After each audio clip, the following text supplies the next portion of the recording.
আদম আলাইহিস সালাম চিন্তা করতে লাগলেন। আল্লাহ রাব্বুল আলামিন বলছেন, আদম চিন্তা করিস না।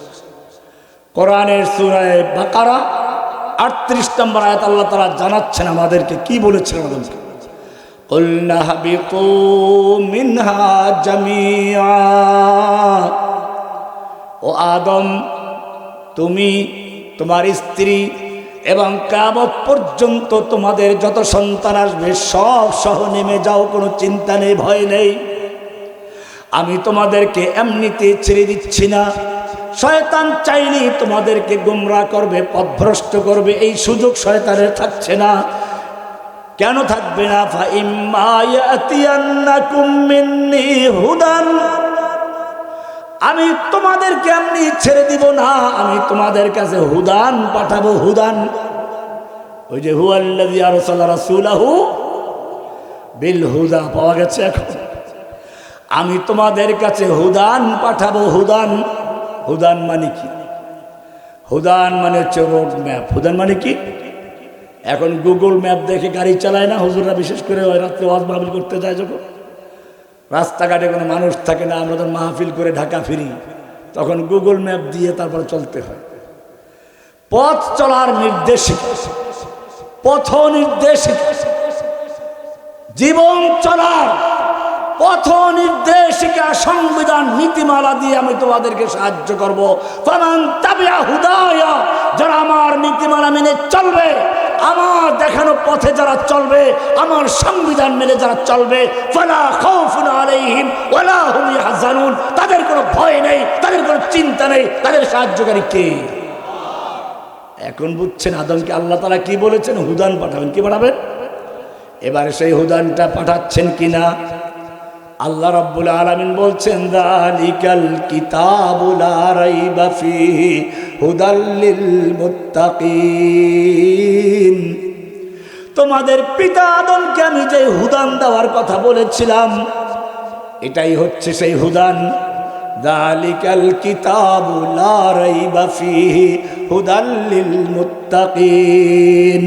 এই কিতাব যার উপর নাজিল হয়েছে, সেই নবীর চরিত্র নিয়ে কথা বললে আমি তাকে ধ্বংস করে দেই।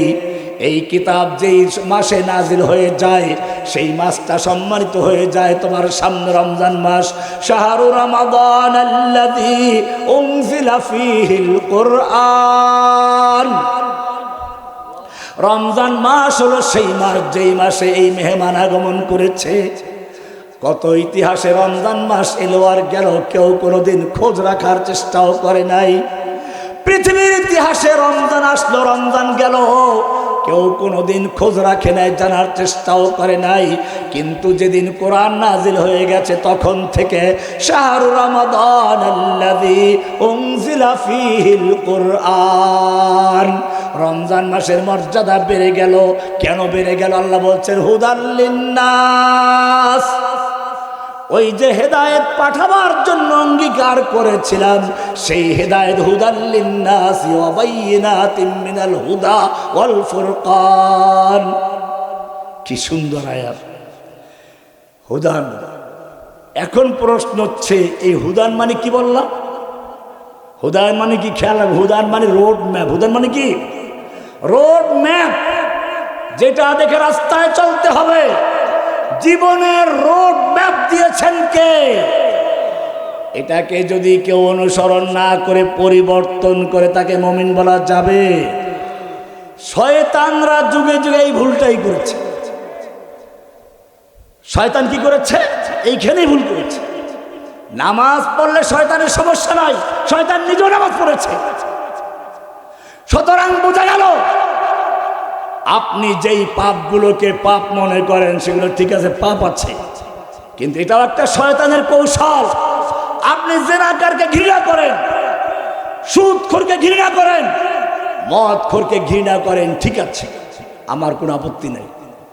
কিন্তু সুদ খাওয়া, ঘুষ খাওয়া, মদ খাওয়া, জুয়া চুরি করা, এইসবগুলো যদি কেউ হারাম মনে করে, বিশ্বাস করে এগুলো পাপের কাজ, তারপরে করে, তাহলে সে কি কাফের হবে? এগুলো কি শিরকি গুনাহ না গুনাহে কাবীরা? গুনাহে কাবীরা। আপনি মুনাফিকের আলামত জানেন? আয়াতুল মুনাফিক সালাসুন, মুনাফিকের তিনটা লক্ষণ। ইজা হাদ্দাসা কাযাবা, কথায় কথায় মিথ্যা বলে। ওয়া ইজা ওয়াদা আখলাফা, ওয়াদা করলে খেলাফ করে। ওয়া ইজা তুমিনা খানা, আর আমানত করলে খেয়ানত করে। তিন হাদিস, তিনটা আছে, এক হাদিস আর এক হাদিস আরেকটা আছে। আরবাউন মান কুন্না ফীহি, চারটা খাসলাত যার ভিতরে থাকবে, কানা মুনাফিকান খালিসান, একেবারে পিওর নির্ভেজাল মুনাফিক। সেটা কোনটা? ওই তিনটার সাথে আরেকটা যুক্ত আছে। ওয়া ইজা খাসামা ফাজার, ঝগড়া লাগলি আর কথা নাই, গালিগালাজ শুরু হয়ে যায়। ঠিক আছে, মুনাফিকের লক্ষণ এইগুলো, কিন্তু এই লক্ষণ পাওয়া গেলেই মুনাফিক বলা যায় না। ওই যে এক লোক বলছিল, আব্বু তোমার শালা দেখতে কালা কেমন, মানে মামাটা দেখতে কেমন? বাপে কেছে তোর বাপের শালা দেখতে কালা। এখন ওই পিচ্ছি পোলায় যারা দেখে কালা তারই ধরে, এই বেটা তুই আমার বাপের শালা, তুই যে কালা হবে। এটা শালা হইতে কি লাগবে? কালা হইতে, কালা হইলে কি হবে না? কাজে এই আলামত হচ্ছে এই ধরনের। কিন্তু এইবারে আমি আপনাদেরকে বলবো, ভিআইপি মুনাফিক, জিনাকারের চেয়ে বড় গুনাহগার, মদখোরের চেয়ে বড় মদখোর। যে ব্যক্তি মদ খায় সে বড় গুনাহগার, না মদের হালাল করে লাইসেন্স আছে সে বড় গুনাহগার? কেন বড় গুনাহগার? সে আল্লাহর হারামকে হালাল করে দিয়েছে। সুদ খায় যে সে বড় গুনাহগার, না সুদের লাইসেন্স দিয়ে সুদকে হালাল করে দেয় যে সে বড় গুনাহগার? শয়তান এখানেই ভুল করেছে, ভালো করে বুঝবেন। শয়তান কি বলল? আল্লাহ বলেন, ইয়া ইবলিস মা মানাকা আল্লা তাসজুদা ইয আমারতুক। ওই বেটা ইবলিস, আমি তোকে হুকুম করলাম, তারপরেও তুই কেন আদমকে সেজদা করলি না? তোকে কিসে বাধা দিলে? এইখানে রহস্য। সেজদা না করা বড় অপরাধ না, সেজদা না করা গুনাহে কাবিরা। নামাজ, এক ওয়াক্ত নামাজ পড়ে না, সে কি করলো? গুনাহে কাবিরা করলো। কিন্তু নামাজকে যদি অস্বীকার করে, তুচ্ছ তাচ্ছিল্য করে, নামাজ পড়ে ঢেকিতে, রোজা রাখে বাদুরে, বলেন একদম, সঙ্গে সঙ্গে সে ঈমান থেকে বের হয়ে কাফের হয়ে যায়। কিসের মুসলমান? কারণ সে শয়তানের মতো আল্লাহর বিধান, শয়তানও তুচ্ছ করে না, শয়তানও আল্লাহর নির্দেশকে তুচ্ছ করে। শয়তান বলছে এটা মানতে পারলাম না, যুক্তির সাথে মিলে না।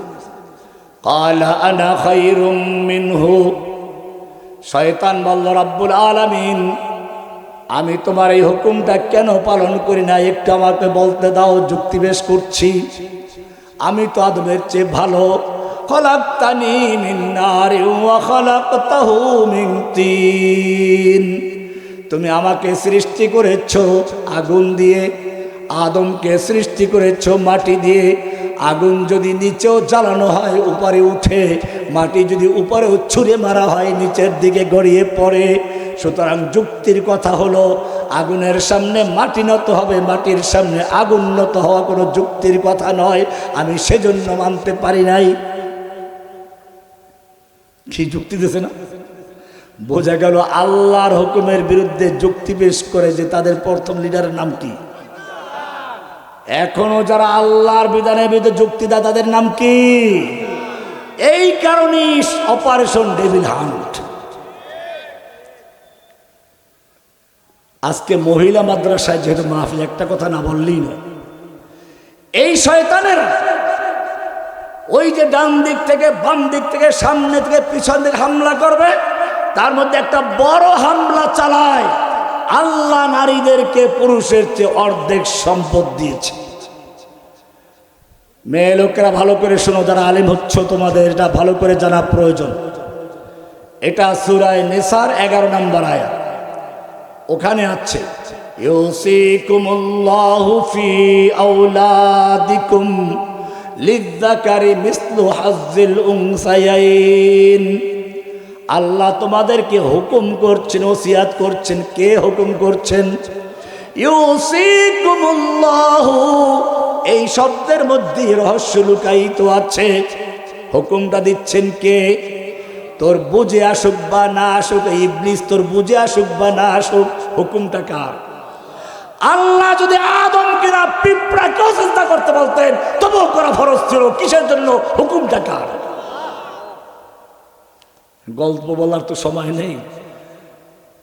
সুলতান মাহমুদ গজনবী রহমতুল্লাহ আলাইহির একটা কৃতদাস ছিল আয়াজ। কি নাম? ভালো করে বুঝো। আয়াজ কৃতদাস হলো সুলতান মাহমুদ গজনবীর ইতিহাস যেখানে আছে, কৃতদাস আয়াজের গল্প সেখানে আছে। ইকবালের কবিতার মধ্যে আছে, আগে আইনে লড়াই মে अगर वक्त नमाज किबला रूहो के जमी बोस होए कौम हिजाज एक ही सफ में खड़े हो गए महमूद अयाज अयाज एक ही सफ में खड़े हो गए महमूद अयाज न कोई बंदा रहा और न कोई बंदा नवाज। মাহমুদ যেখানে, আয়াজ আছে সেখানে। পরামর্শের ভিতরে, মন্ত্রী পরিষদে, সব জায়গায় আয়াজের গুরুত্ব আছে। মন্ত্রীদের কানাঘুষা শুরু হয়ে গেল, একটা কৃতদাস, তাকে কেন আমাদের মতো সম্ভ্রান্ত ব্যক্তিদের সঙ্গে বসানো হয়? আবার শুধু বসানোই হয় না, তার পরামর্শ নেওয়া হয়, তার গুরুত্ব দেওয়া হয়। সুলতান মাহমুদ গজনবী রহমতুল্লাহ আলাইহি চিন্তা করলেন তাদের এই সংশয়টা দূর করা দরকার। এই সম্ভ্রান্ত ব্যক্তিবর্গকে দাওয়াত দিলেন রাজকীয় মেহমানখানায়। হীরকের পেয়ালা, স্বর্ণের পেয়ালায় নাস্তা দেওয়া হলো। নির্দেশ দেওয়া হলো নাস্তা খাওয়ার সঙ্গে সঙ্গে পেয়ালাটা ভেঙ্গে চুরমার করে দিবে। মন্ত্রীবর্গ নাস্তা খেয়ে পেয়ালাটা নিয়ে নাড়াচাড়া করছেন। এক একটা পেয়ালা লক্ষ টাকা দামের পেয়ালা, হীরকের পেয়ালা, কেউ ভাঙল না। আয়াজ নাস্তা খাওয়া দেরি শেষ হয়ে গেছে, ভাঙতে দেরি করেন, এক আছাড় মেরে গুড়ি গুড়ি করে ফেলছে। সুলতান মাহমুদ গজনবী রহমতুল্লাহ আলাইহি মন্ত্রীদেরকে জিজ্ঞেস করলেন, প্রিয়